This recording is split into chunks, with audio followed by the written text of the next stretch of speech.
On headline news, Lancashire lights up for Christmas.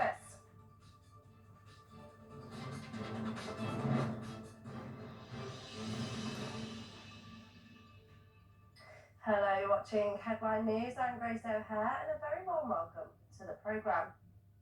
Things are getting very festive in Lancashire as Christmas light displays have popped up on homes all across the county, aiming to raise money for a local children's hospice. Charity Darien House has put together a special map of the very best light displays and is inviting supporters to take the tour. Well, I caught up with Matt Fishwick, who lives in Chorley and has taken part every year. He told me that even with the energy prices rising, he couldn't not do it as it brings the community together. Festive map for Darien House is it's a Deck the Halls sort of charity fundraising event that's run every year from Darien House, and they ask people around the the northwest to light up their homes for Christmas. To put obviously lots of Christmas lights up and do it all in the aid of raising money for the Darien House. It varies very differently. So some people obviously standard icicles and lights and make the house look really pretty. But you can get some at the other end of the scale that go all out. They have scaffolding up. Houses are absolutely covered in lights. They have parades. They have Santas.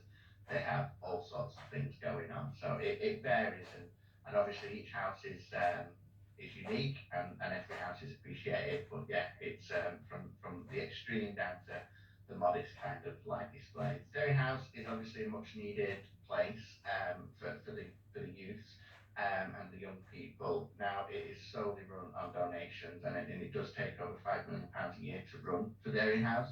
So they rely heavily on these kind of events, and they have many events throughout the year. They've just recently done a Santa run where there was over 1,000 walking through Chorley from Dairy House up into the local Rivington Pike area. And then obviously Deck the Halls is just one of them. So it's really important for Dairy House to get people out, to get people coming to see the lights and passing through these streets. Thousands of people in North Lancashire were without water since Monday, but have now had their supplies restored. The water was switched off in parts of Morecambe and Lancaster because of burst pipes and leaks caused by the thaw in the weather. United Utilities said the switch on was being done gradually to avoid further bursts, but would make sure local hospitals had running water. 2 bottled water stations remain in place in the area, one at Morecambe Football Club and the other at Mateus Street Car Park. Elsewhere, BAE Systems have announced they are set to hire 500 new apprentices and graduates in Preston next year. A total of 2,600 roles are available nationwide, which represents a 43% increase on 2022's early careers intake. But a spokesperson for BAE said as the world is faced with economic challenges not seen in a generation, it's essential to invest in young people and equip them with the skills that they need to achieve their full potential and support social mobility.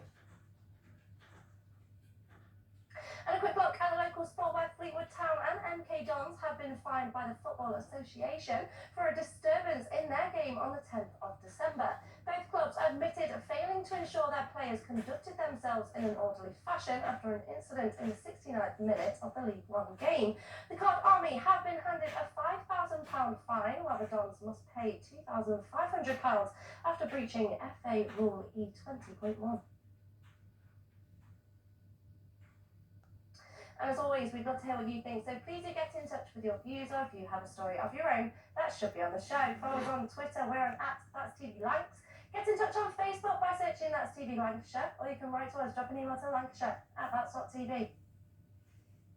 And looking ahead to the new year, Blackpool Council has unveiled a brand new guide for 2023.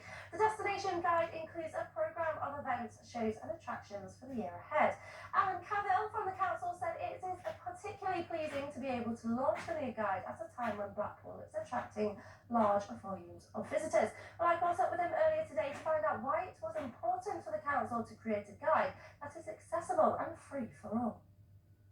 We spend a lot of time in the last sort of 5 or 6 years, or slightly more, changing ourselves to better meet the demands of people, and we also recognise people are looking for good value for money. So what we've tried to do is put on a program of events that we don't charge for.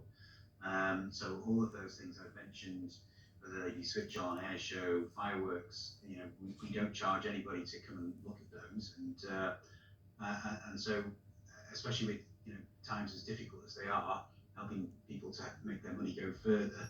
And if they have got any money to spend, then they can spend it with the businesses locally on food and drink and perhaps staying over. And that's the important thing for the town. So I think what we offer is tremendously good value for money for families.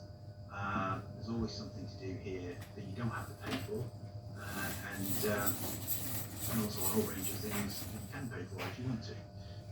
And so that's why I think it's particularly appropriate at the moment that the places like Blackpool can really offer this easy to get to, great set of entertainment. And that's your headline news. We will be back with you in the new year. Coming up next on that CD, it's the local weather. But from me and the rest of the news team, have a Merry Christmas and goodbye for now.